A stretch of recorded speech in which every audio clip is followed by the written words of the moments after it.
종합제 TV 시청자 여러분 안녕하십니까. 2025년 7월 29일 오전 10시 30분입니다. 한국과 미국의 부정선거 음모론자들 사이에는 꽤 오래된 교류가 있었습니다. 2020년 4월에 당시 미래통합당이 총선에서 참패한 다음에 일부 극단적인 우파 쪽에서 부정선거 음모론이 퍼지니까 트럼프 진영에서 그것을 상당히 유심하게 살펴보았습니다. 그리고 그해 11월 현직 대통령 트럼프가 민주당 바이든 후보에게 크게 졌습니다. 그런데 갑자기 트럼프가 부정선거로 졌다, 투개표기의 부정이 있었다라고 선동하고 나왔습니다. 그때 그 논리를 들여다보면은 그 앞서 한국의 부정선거 음모론자들이 주장했던 그 논리와 매우 흡사합니다. 아마 복사를 해갔을 가능성도 있습니다. 그러니까 한국의 극우파들이 부정선거 음모론을 설파했던 자들이 트럼프의 부정선거 음모론에 편성해가지고 트럼프를 편들었습니다. 이렇게 해서 유대관계가 형성이 되었는데 요사이 보니까 윤석열을 편드는 미국인들이 활발하게 지금 움직이고 있습니다. 그들의 족보를 보면은 부정선거 음모론에다가 중국에 대한 인종주의적 편견을 가지고 있는 사람들이 있어요. 이들이 지금 한국과 미국을 이간질시키고 있습니다. 문제는 이들이 미국의 집권 세력이고 트럼프의 귀에 이런 허무맹랑한 이야기를 집어넣을 수도 있고, 트럼프 또한 부정선거 음모론자니까 솔깃할 수가 있습니다. 이게 관세 협상을 앞두고 하나의 불씨 또는 불길한 징조가 되지 않을까 하는 생각이 드는데, 오늘 조선일보를 보니까 저희 이런 걱정이 구체화되고 있고 현실화되고 있다는 느낌이 들었습니다.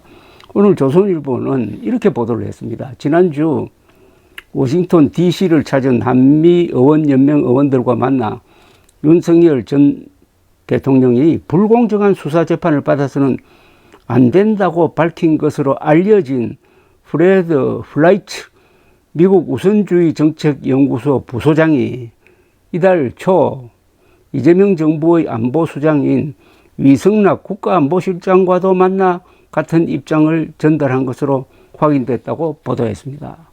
이렇다면 이게 뒤에서 일어나는 일이 아니라 어떤 공식적인 문제로 지금 제기되고 있다는 느낌을 줍니다. 플라이츠는 트럼프 1기 때 백악관 국가안보회의 비서실장을 지낸 사람으로 여러 측근 중 한 사람이라고 합니다.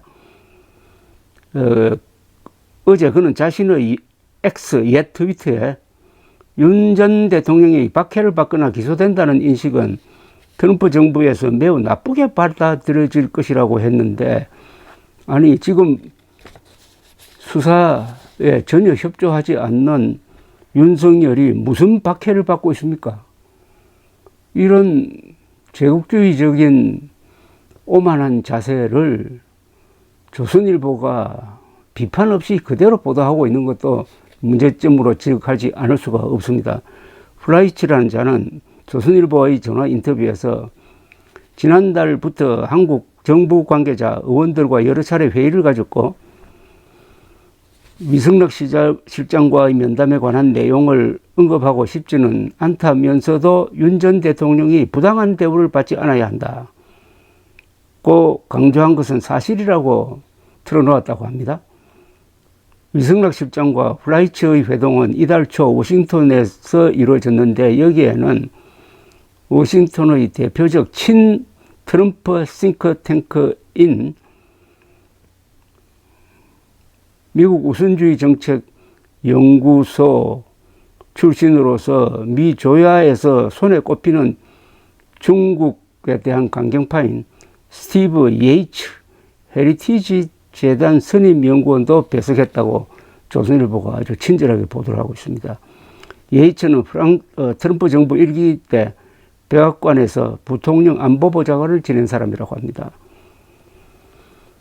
조선일보는 프라이츠의 이 같은 내정 간섭적인 발언에 대해서 위성록 실장이 어떻게 반응했는지는 알려지지 않았다고 했습니다. 프라이츠는 나는 트럼프 정부에서 일하지 않기 때문에 개인적 입장에서 말하는 것이다 면서도 윤 전 대통령이 부당한 대우, 박해를 받거나 과도한 형량을 받았다는 인식은 미국에서 매우 부정적으로 받아들일 것이라고 했습니다. 경우는 다르지만 트럼프도 퇴임 후 정치적으로 박해를 받았기 때문에 트럼프 진영에는 한국의 정치 상황, 특히 최근 대통령 선거와 선거 이후 발생한 일들에 대해 매우 주의 깊게 지켜보고 있는 사람들이 많다고 했습니다. 한국의 부정선거 음모론 세력이 주장하는 중국 배후설을 퍼뜨리고 있는 미국의 극우 세력과 비슷한 맥락의 이야기로 지금 들립니다. 이 사람 머리에는 부정선거 음모론이 들어간 것 같고 그 배후에는 중국에 있다는 이런 괴상한 어떤 정보도 들어가 있는 거 아닌가 하는 그런 느낌이 듭니다. 그 말 속에서 그걸 느낍니다. 백악관은 지난달 이재명 대통령 당선 후 발표한 첫 메시지에서 전 세계 민주주의 국가에 대한 중국의 개입과 영향력을 경고한 바가 있습니다.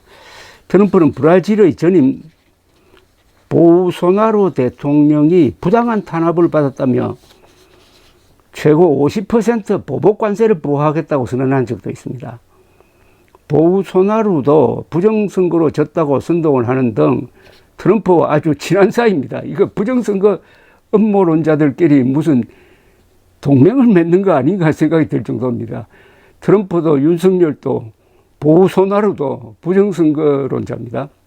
프라이츠는 브라질에 대한 트럼프의 보복 관세와 같은 그런 일이 한미 관계에서도 일어날 수 있느냐는 조선일보 기자 질문에 개인적인 의견으로는 가까운 동맹의 전 대통령이 퇴임 후 박해를 받고 있다는 인식이 미국에서 그리고 트럼프에게도 매우 부정적으로 받아들여질 것이라고 했다고 합니다. 조선일보는 프라이츠가 지난주 한미의원연맹 의원들과의 면담에서도 비슷한 취지로 주장을 했는데 그 자리에서 몇몇은 기뻐했고 몇몇은 꽤 짜증을 냈다고 주변에 언급한 것으로 전해졌다고 합니다. 기뻐한 사람은 뭐 윤석열 추종한 사람일 것이고 짜증을 냈다는 사람은 아마 그게 반대하는 입장을 가진 국회의원들 아닌가 하는 생각이 듭니다. 프라이츠는 최근 윤 전 대통령과 관련된 언론 보도를 언급하며 조선일보에 구금 상태에서 제대로 대우받지 못하고 있다. 사형이나 종신형에 처해질 가능성이 있다고 하는데 나는 매우 우려하고 있다고 했습니다. 동맹국의 재판과 수사에 대한 오만 불손한 언급을 조선일보가 반론 없이 그대로 실어주는 것도 문제입니다. 이거. 프라이츠는 이재명 정부에 어떤 조언을 해주겠느냐는 조선일보 기자의 질문에 한국은 북중러의 점증하는 안보 위협에 맞서 미국, 일본과 안보 동맹을 유지하고 단호한 입장을 유지하는 것이 중요하다고 생각한다면서 이 부분에서는 실수의 공간이 허용되지 않는다고 했습니다. 이 윤석열 추종 세력과 트럼프 추종 세력 사이에 부정선거에 대한 광신과 중국에 대한 인종주의적 편견이 공감대로 지금 작용하고 있습니다. 트럼프와 윤석열의 망상적 발작적 행태 또한 전형적인 음모론자들의 공통된 행동 패턴입니다. 윤석열 세력의 우호적이었던 조선일보가 프라이츠의 위상에 어울리지 않게 너무 크게 기사를 쓴 감도 있지만 한국 측은 제국주의적 행태를 연상시키는 트럼프의 이런 압박에 대비하여 확고한 논리와 자주적 입장을 유지하되 슬기롭게 접근하는 것이 필요할 것 같습니다.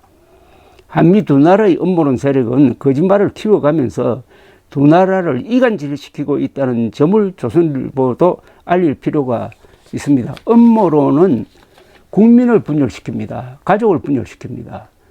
심지어 부부관계도 아주 어렵게 만듭니다. 친구도 분열시킵니다. 동창회도 분열시킵니다. 뭐 여러 가지 단체도 분열시킵니다. 국민의힘도 분열시켰습니다. 나라도 분열시켰습니다. 그리고 한미 동맹관계를 지금 분열시키고 있습니다. 부정선거 음모론은 전염병입니다. 그런데 불치의 전염병입니다. 여기 걸린 사람은 평생 자신도 가족도 이웃도 친구도 나라도 그리고 한미동맹도 망가뜨릴 가능성이 매우 높습니다. 감사합니다.